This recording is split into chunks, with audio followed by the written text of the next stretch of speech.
So today we are in the Alchemy Kitchen, the temporary Alchemy Kitchen, and Derek and I have been working on, I guess, something that we've been wanting to launch for a long, long time. We just never found the best blend of coffee that we liked. And yeah, basically it's Alchemy coffee. And the biggest challenge has been to source a really tasty, clean, instant coffee that we could use with Alchemy. So we're going to start with some spring water. Let's get this warmed up. And I think there's been a fair amount of people who sometimes also get the impression that when they're buying Alchemy, like the original blend, they think that it's a coffee blend. Right. And that's what they're expecting. And myself and Carlos are huge coffee consumers, coffee fans. We love the coffee culture. We love going all over cities, exploring cafes, and really getting to experience that beautiful world. And I think it makes just so much sense that our original blend being a great addition to coffee, ultimately, I think we wanted to give people the freedom not to be tied to a coffee product, Right.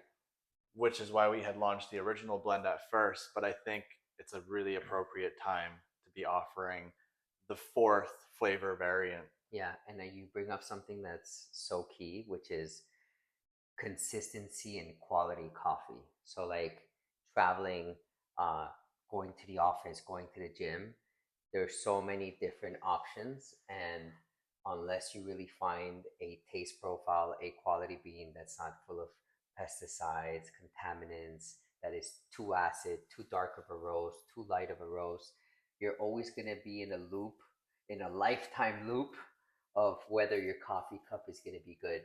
And there's a beauty in finding something great, and having it to be instant, I think, is incredible. So I guess that's why we've really taken our time and not rush this launch until we're really sure. And even at this point today, we're still not sure. This is Derek's uh, latest experiment. We've done this taste test throughout the past few months, and we're both like, not there yet. So let's see where we're at. We're gonna wait for the water to boil, and I'm excited.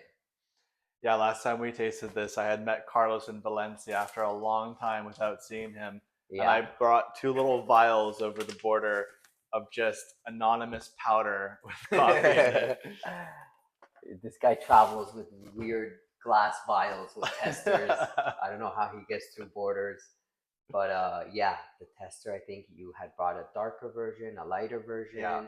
So different ones have different amounts of our OG alchemy, which to me is the ultimate coffee taste enhancer. What it does, in my opinion, is adds a creaminess, a little bit of a sweetness, reduces the acidity of coffee. I personally don't like my coffee these days without it, and it's actually become my go-to trick for when the coffee is not great. I enhance it, I make it taste better by adding alchemy, So it should be easy for it to make any coffee taste good. But because we are the way we are, we're not going for easy. We're really going for something that's an experience. So hopefully this will be it. So let's get this water heated up. It's almost there. It makes coffee great again, dare I say. Okay, Derek Trump. Question, and I guess I get this question sometimes. People ask me if their water or their milk should be boiled when they mix their alchemy. Mm. Now, I have my opinion. What's yours? I personally, when I drink my alchemy, I don't want it to be piping hot. Right. I kind of want to be able to just sip it right away and not burn my tongue or anything Yeah. like that. Yeah. So I always bring it to a heat level that I can touch and not burn myself, but that is hot enough that I can't leave my finger in there for like Right. more than 2 seconds. Right. Right. And do you think that if it is too hot, it's gonna somehow enhance the ingredients or reduce the quality of the ingredients? We do get that question a lot. Yeah. Like people are wondering if it's going to denature Right. the ingredients like a raw food, but actually it's going to enhance the absorption.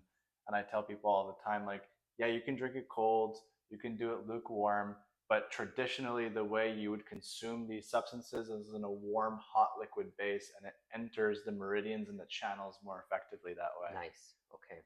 Great. So our water is ready.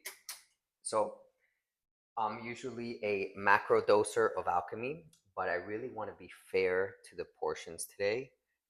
And so let's yeah, I do 2 or 3 spoons of alchemy original in every coffee cup, but I'm insane, and for anybody else that would be 3 bags per month. Uh, don't be that person, or be that person. So we'll do a heaping spoon. Okay. I think that will be a fair dose. And I would do like 3/4 of water just to Okay. get like a nice flavor water to coffee ratio. So we're just testing here.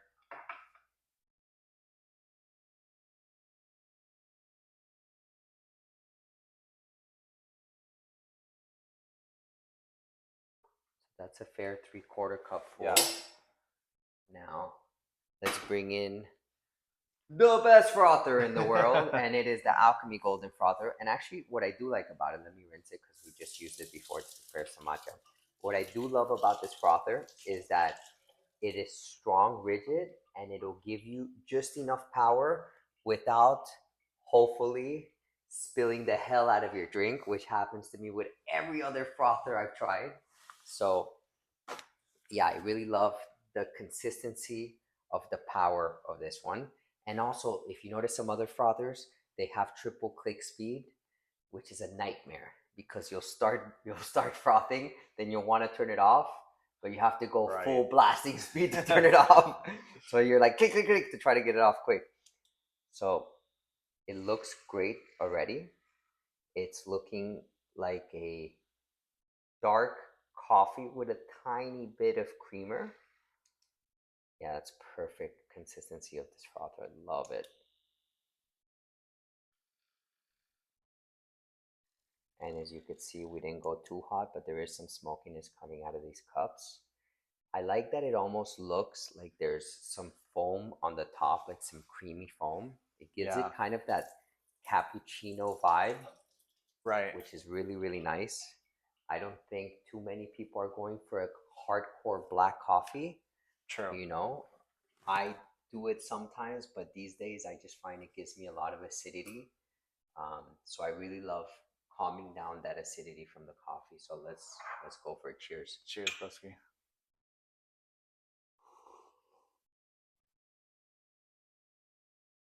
Still has that dark, that a bit of black coffee. Yeah. But it's nice. Would I want a bit more creaminess? I feel like I would, but most people won't. Right. And I feel like that creaminess can easily be achieved with just, if you're a coffee and milk drinker, just add a little bit of milk, which we have here. Right. We have some foamed up milk. So let's give it a little taster with a little bit of milk foam, which is what many people would do. This is actually almond milk. Let's try one with almond milk, which a lot of people do. Yeah. And we have here some regular milk.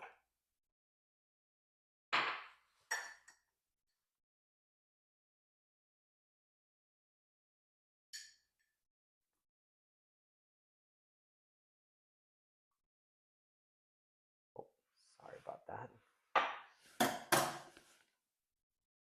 All right, let's try the regular and the almond milk. Nice. The almond's a little overpowering, I find, but it brings a nice nuttiness if that's your thing. Yeah, this is very nutty. I think it's that type of almond milk too. Some are not so strong. This feels like a coffee I'd be drinking. Yeah, yeah, familiar. So yeah, I think it's almost there. I don't know if just a tad bit more of Alchemy OG would be nice. Not sure, but I feel like it's almost there. So stay tuned. We hope to have a perfected formula, but this is, I would say, 95% there. Yeah. Amazing. Yeah. We're almost there, guys.